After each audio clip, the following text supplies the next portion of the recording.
Chicos, el otro día mientras veía short, vi que hacían squishies con huevo. Así que el día de hoy, Nicole y yo vamos a estar haciendo squishies con huevo. Huevito. Aquí ya tenemos nuestro huevito. Espero que sí funcione porque es el único huevo. Bueno, los dos únicos huevos. Los dos únicos huevos. Aquí tenemos un envase, le vamos a poner... No. Inclínalo si no se te rompe.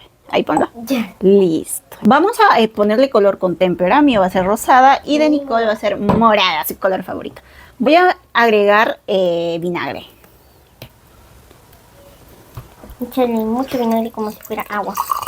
Mucho vinagre le vamos a echar. Ahora sí, vamos a agregarle témpera. Sí, escuchen. Estamos en un grave problema. Yo pensé que la témpera se iba a diluir, pero pues no quiere diluirse.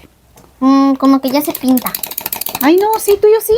Creo que Échale más, échale más. Voy a echarle bastante. Échale Chicas, no sé si chape color, pero bueno, por lo menos esperemos que el huevo sí se ponga como squishy, está saliendo como burbujitas.